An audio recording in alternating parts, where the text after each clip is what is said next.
Ponto a Ponto está de volta e hoje o tema são as ações do MP em defesa da fauna. Doutora Marcela, como é a atuação da Coordenadoria de Defesa dos Animais do MPMG?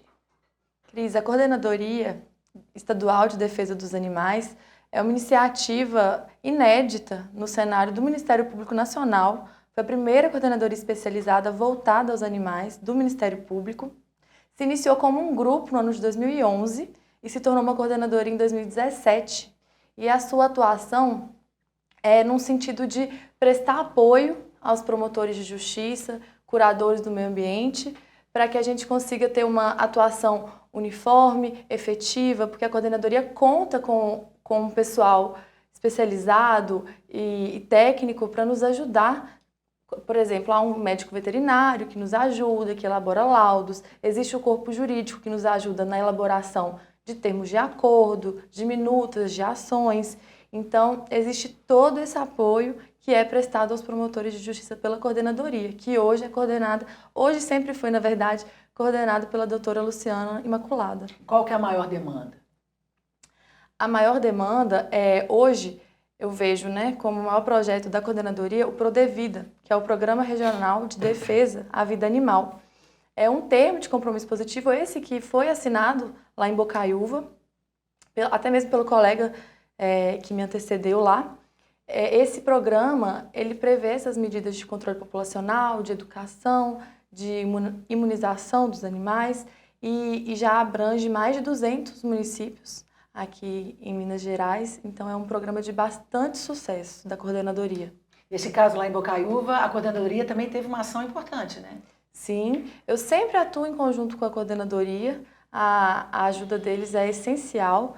Tanto no caso da Pretinha, houve esse acompanhamento muito próximo por parte da coordenadoria e também nesse caso do Prodevida, nesse último mês que eu permaneci em Bocaiúva, eu tentei estender esse Prodevida e fazer com que os outros municípios da comarca, são outros 4 municípios, assinassem também esse termo. Houve o apoio da coordenadoria, a doutora Luciana fez as reuniões com os representantes dos municípios, e aí estamos tentando avançar na celebração desse acordo para que mais municípios possam aderir a esse programa. E tem uma carência maior em alguns municípios, uma demanda maior em cada região do estado?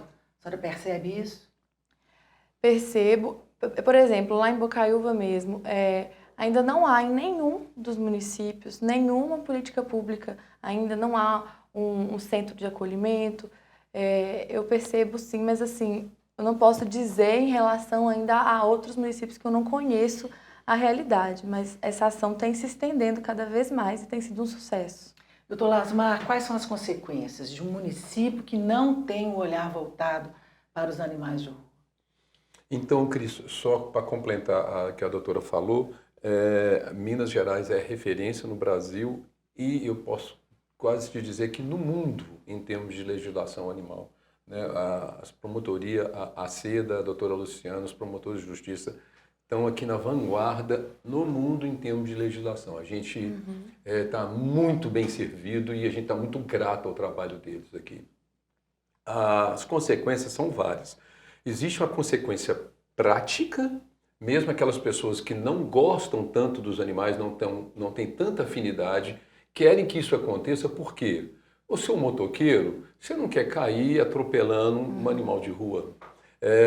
Você é uma pessoa que tem medo de cachorro, você não quer ser mordido por um cachorro de rua. Você não quer ter uma doença transmitida por um animal, como uma raiva ou uma esporotricose, que hoje está muito comum com os felinos. Então tem essa questão prática e tem também uma outra questão mais subjetiva, que é o valor à vida. Você vive numa cidade onde você vê animais, igual o último MP itinerante a gente estava, uma cachorrinha que há 1 ano estava dormindo debaixo de um carro com feridas de miíases, ela literalmente sofrendo horrores. Aquilo passa a ser uma coisa normal para a sociedade. Passam as crianças e vê aquela cachorrinha abandonada, magra, completamente abandonada, num sofrimento intenso. O que acontece para a educação dessa criança? Então, não existe um município com um índice de desenvolvimento interessante, bacana, aonde você encontra animais de rua. É uma questão de saúde pública, né? Com certeza, absoluta. É a questão, isso é zero dúvida. É questão de saúde pública, é a questão de educação humanitária, é questão de conscientização do valor de toda forma de vida é importante. Doutora Marcelo, como deve ser feita, então, a abordagem adequada de recolhimento desses animais maltratados? Cris, esse recolhimento ele deve sempre ter uma atenção especial ao bem-estar do animal, em se tratando de um animal vítima de maus tratos. E também animais abandonados, é importante que ele seja encaminhado a um tratamento, a uma consulta, um atendimento médico-veterinário para verificar a sua situação de saúde. Em se tratando de crime, esse atendimento é importante até mesmo para que seja elaborado um relatório médico-veterinário que vai auxiliar depois, vai servir como uma prova dos maus tratos no processo criminal. É muito importante também que essa atuação seja rápida, seja efetiva e que esse animal seja retirado da guarda do tutor ou da pessoa que praticou o crime de maus tratos, mas é sempre isso, é uma ação voltada a garantir o bem-estar e a vida daquele animal. Doutor Lasmar, dá dicas para a gente, quando a gente encontrar um animal maltratado, assim, de primeiro socorro, assim, o que a gente pode fazer? Muito importante a sua pergunta, porque se você não tem muita experiência, tem que ter cuidado. Não é?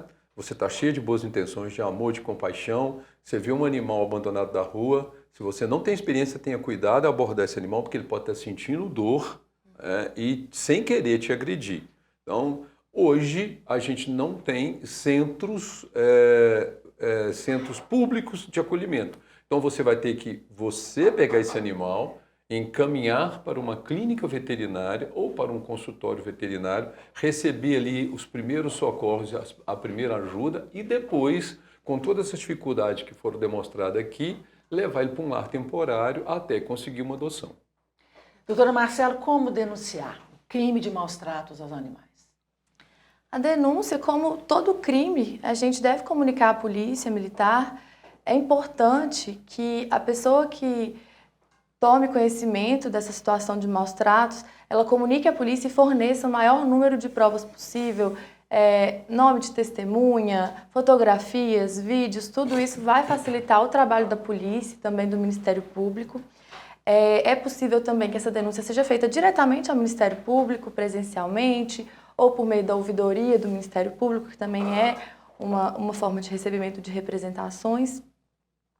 E apenas em relação a essa questão da apreensão, é importante destacar uma ação, uma decisão do Supremo Tribunal Federal, na DPF 640, em que ficou estabelecido que não é permitido, não é constitucional a prática de abate de animais em situação de maus tratos. Então, deve ser garantido o direito à vida desse animal. E também em relação a essa questão do enfrentamento ao crime, a polícia, uma vez tomando conhecimento desse crime de maus tratos, ela deve atuar. E o que pode ser feito, aí até mesmo por parte do Ministério Público, eu vinha desenvolvendo isso em Bocaiúva, uma integração entre os órgãos públicos incumbidos da segurança pública com o fornecimento, por exemplo, de checklists, que aí o próprio policial, no momento da abordagem, ele pode preencher um checklist com indicadores de conforto, indicadores nutricionais, de saúde e comportamentais daquele animal. Tudo isso vai ajudar depois no processo criminal para garantir o sucesso daquela ação. É um diagnóstico de maus tratos, como a sua pergunta anterior. Muitas vezes pode ser difícil dar um diagnóstico de maus tratos. Com isso, facilitou bastante os agentes públicos, mais uma vez.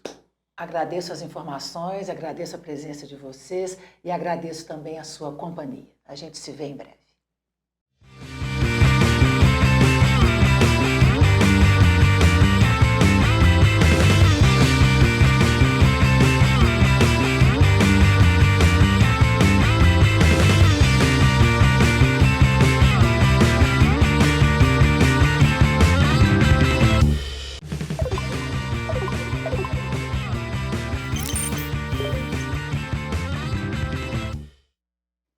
De volta ao Ponta a Ponta, hoje falando sobre a atuação do MP-MG em Bocaiúva para garantir cuidados aos animais vítimas de maus tratos e abandono. Doutora Marcela, há em Bocaiúva políticas públicas para o controle populacional de animais?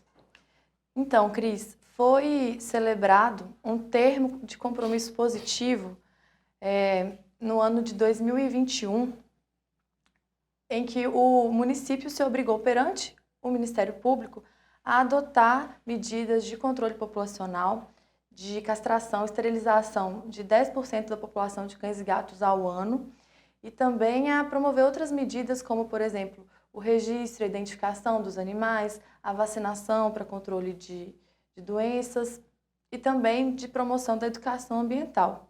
Então, esse TAC ele está em processo de cumprimento. Tive notícia de que vai haver um mutirão de castração lá agora em setembro de 2023 e há uma previsão de castração de aproximadamente 600 animais.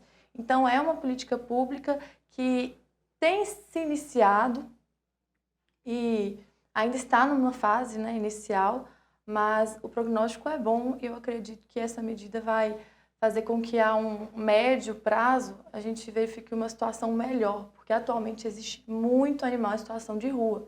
Isso me chamou muita atenção. No dia em que eu cheguei em Bocaiúva, em 6 de junho de 2022, me chamou a atenção o número de animais em situação de rua. Doutor Lasmar, a castração é uma medida importante, né? Extremamente importante. Junto com o trabalho de posse responsável, junto com o trabalho de educação que a gente falou no outro bloco, o controle populacional é indispensável. Doutora Marcela, em relação à lei contra maus tratos aos animais, o que essa lei estabelece? E houve avanço? Sim, Cris. Essa lei, ela é da década de 90, a Lei de Crimes Ambientais, prevê como crime o ato de praticar abuso, maus tratos, mutilar animais domésticos e exóticos, silvestres, qualquer espécie. A pena que é ainda muito pequena, de detenção de 3 meses a 1 ano, mas a gente verificou um avanço no ano de 2020 com a Lei Sanção.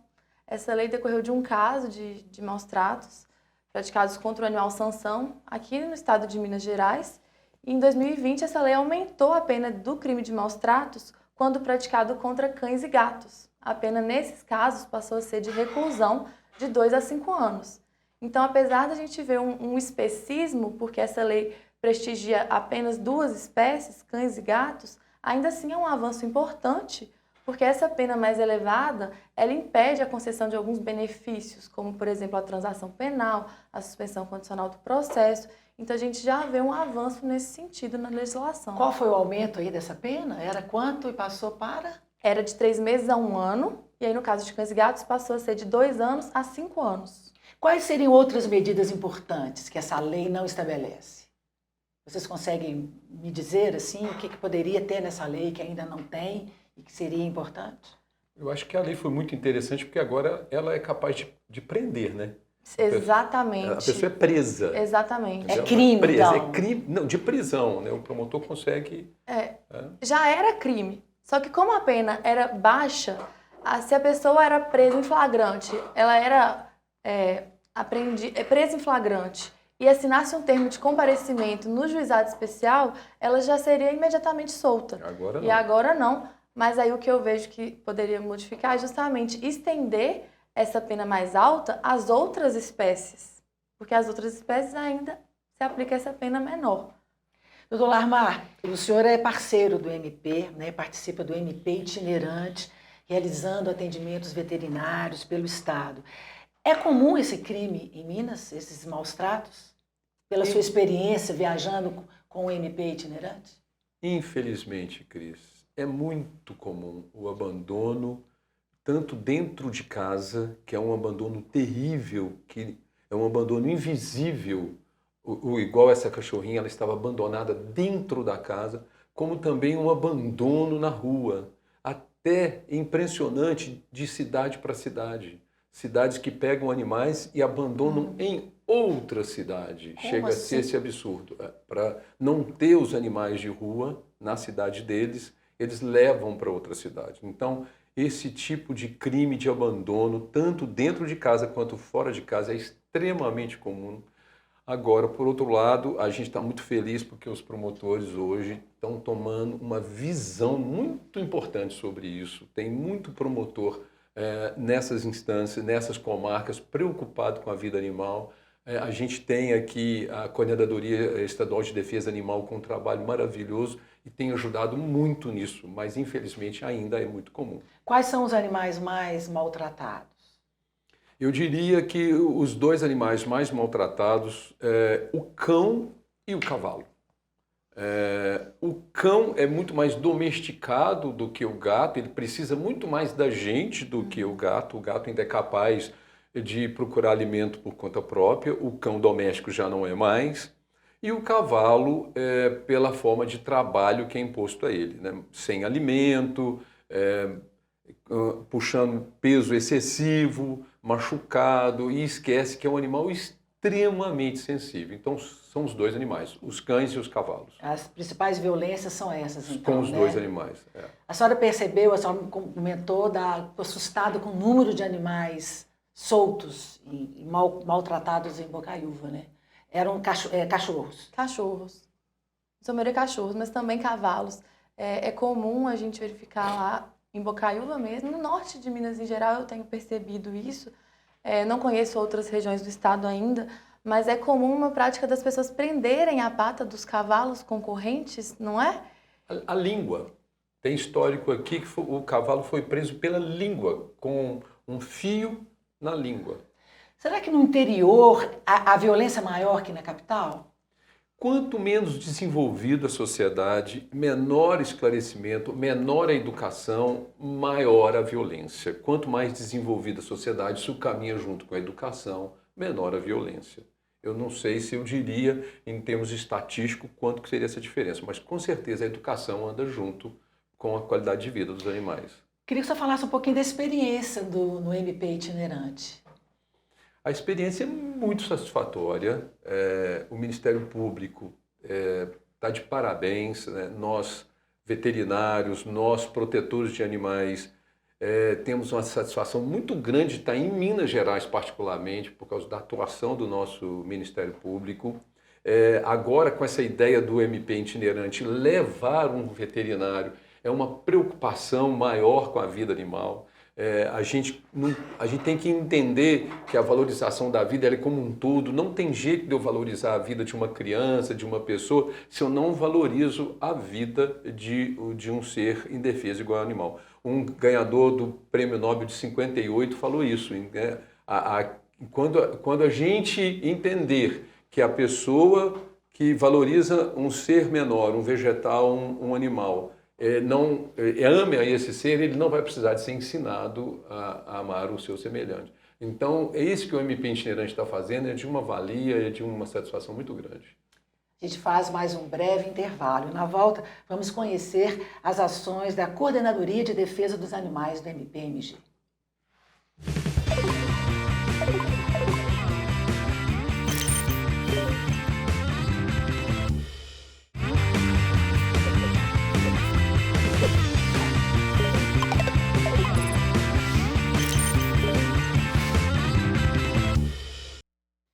Olá, muito bom ter você aqui. No Ponta a Ponta de hoje, o assunto é a atuação do Ministério Público de Minas Gerais para garantir cuidados aos animais resgatados vítimas de maus tratos e abandono. Vamos saber o que foi estabelecido pela Justiça, a pedido do MP, em Bocaiúva, no norte do estado. Os convidados presentes aqui no estúdio são Marcela Nunes de Oliveira, promotora de justiça, que trabalhou em Bocaiúva, neste caso, e também o médico veterinário José Lasmar, parceiro do MP itinerante. É um prazer tê-los aqui comigo. Bom, em Bocaiúva, uma cadela foi resgatada em situação de maus tratos. Vamos conhecer a Pretinha. A cadela Pretinha foi resgatada no quintal de uma casa, com características insalubres. A operação teve a participação das polícias militar e civil e da Comissão de Direito Animal da OAB de Bocaiúva. Ela ficou em um abrigo improvisado, sem todos os cuidados necessários, apesar do apoio da sociedade civil, até que o MPMG entrou em ação. Marcela, o MP entrou em ação e o que estabeleceu para o bem da Pretinha? Olá, Cris. Primeiramente, eu queria dizer que é uma honra estar aqui participando do programa Ponta a Ponta da TV MP e na companhia do Dr. Lasmar, que é um colaborador do MP itinerante. Nesse caso, Pretinha, ele foi deflagrado em maio desse ano, 2023. Foi constatada uma situação de maus tratos em que ela e mais duas cadelas se encontravam no quintal de uma residência, realmente em situação absolutamente insalubre. Seu bem-estar não era observado. Então, ela foi resgatada pela polícia, só que a partir daí nos vimos diante de um outro problema. Não havia um local adequado para destinar a cadela Pretinha. Muito embora a lei de crimes ambientais estabeleça que é uma obrigação a apreensão do animal vítima de maus tratos e a sua destinação a um local adequado, sob a responsabilidade de um técnico que seja responsável por esse animal.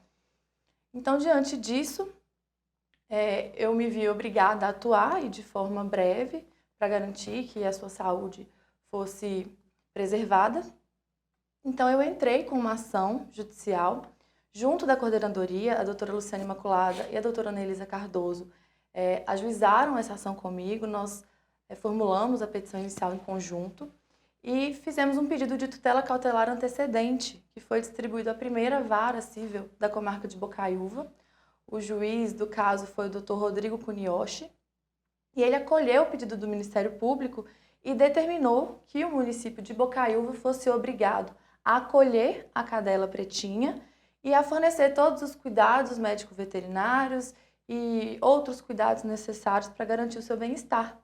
E o juiz estendeu, a pedido do Ministério Público, essa determinação para todos os outros animais resgatados em situação de maus tratos e também em situação de abandono. A gente agora já tem imagens da Pretinha com a carinha bem boa. Vamos ver a carinha dela? Vamos. Aí.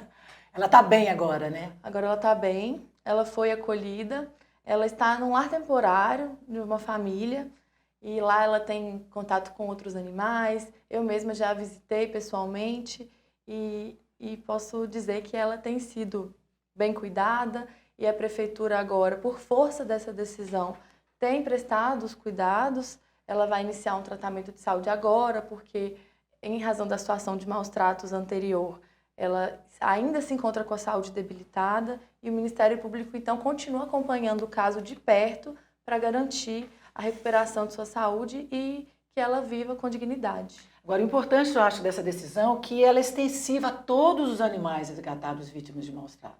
Isso é muito importante, né? Sim.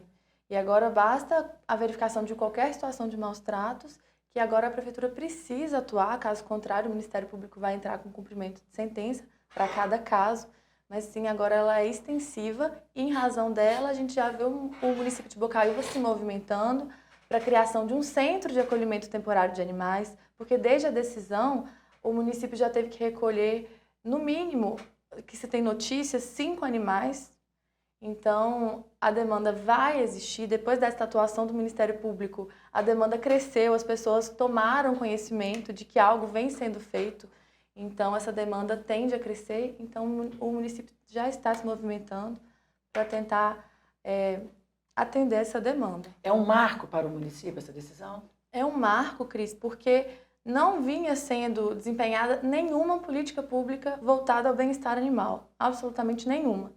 Então, agora, ele tem realmente se movimentado e eu acho que o marco decorre também do fato de que, a partir do momento em que há uma decisão judicial reconhecendo que aquilo é importante, isso comunica algo para a sociedade, isso comunica que os animais são importantes, que eles têm valor, que eles não são meras coisas, como se entendia. Tanto é que hoje a gente tem uma lei aqui no estado de Minas Gerais, do ano de 2020, que prevê os animais como sujeitos de direito despersonificados. Nós vamos falar mais para frente sobre Sim. essa lei. Doutor Lasmar, como identificar, então, situações de maus tratos? Essas situações de maus tratos envolvem apenas a violência? Não, identificar situações de maus tratos pode vir desde uma necessidade de um perito, né, quando o caso é judicial, né? O promotor, o juiz, designa um perito para atuar, até o próprio leigo consegue identificar. Por exemplo, o animal abaixo do peso, magro, igual estava a pretinha, né? Olhando para ela, a gente já consegue ver que ela estava em péssimo estado, né? Nutricional, né? O local onde ela vivia, insalubre, cheio de entulho, né? O animal com pulga e com carrapato, sem poder locomover, sem ter espaço para locomoção. Então, pode ser necessário um perito criminal para determinar se tem maus tratos, ou mesmo a própria população, num caso desse da pretinha, foi capaz de identificar. Queria que você falasse também da importância de ações educativas e conscientização da população em relação às causas animais. A educação, eu sempre falo que é a base de tudo, né? A educação, ela é libertadora, né? Sem a educação, se a gente não tiver educação, a gente não tem nada, absolutamente nada, né? Ela é libertadora e todos os movimentos de direito animais sabem disso e atuam nessa área porque sabem da importância da educação. Um exemplo muito simples. Uma criança que nasceu lá em Bocaiúva e viu a vida inteira um animal preso na corrente, um cachorro preso na corrente. Como que ele vai entender que aquilo é uma crueldade, que aquilo beira o pecado? Um animalzinho que é igual um cão que precisa de cheirar, que é um animal explorador, desbravador, passar a vida preso na corrente, se ele não for educado. Como que essa criança que viu um cavalo sendo espancado, puxando uma carroça a vida toda, nasceu e viu aquilo, não vai compreender quão sensível é aquele cavalo, que ele pode morrer por causa de cólica. Um cavalo é tão sensível que pode morrer por causa de cólica. Então, a educação é a base de tudo. A gente faz, então, agora um breve intervalo e, na volta, vamos falar sobre os avanços da lei contra maus tratos aos animais. É rápido.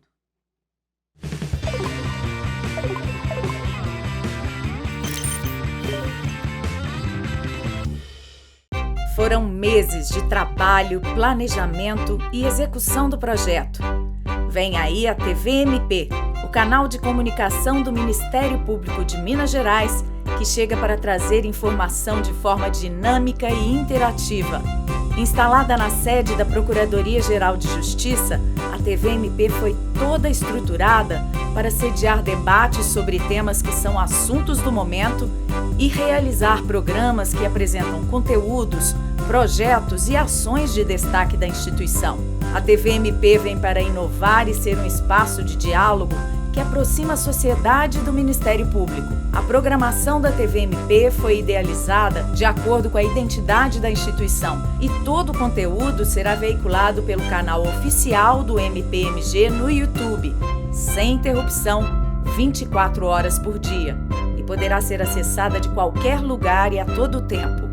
E você, telespectador, está convidado, a partir de agora, a conhecer e a acompanhar o que acontece no MPMG.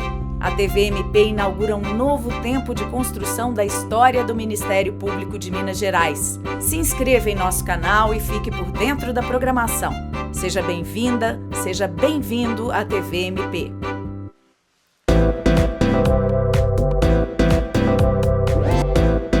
TVMP, em todo lugar, ao seu lado. Realização: Ministério Público de Minas Gerais.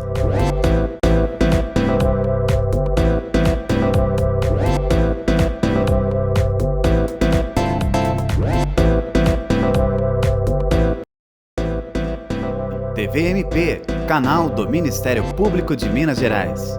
Debates, entrevistas, informação, educação, conhecimento e muito mais.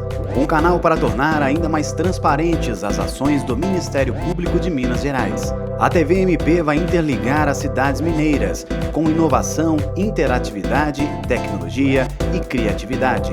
Um canal que chega com a identidade de Minas. 24 horas no ar, para levar até você informação sobre temas e áreas de atuação do Ministério Público de Minas, que fazem parte do seu dia a dia. TVMP, em todo lugar, ao seu lado. Realização: Ministério Público de Minas Gerais. Siga a gente nas redes sociais e procure por MPMG Oficial. Para mais informações, acesse mpmg.mp.br.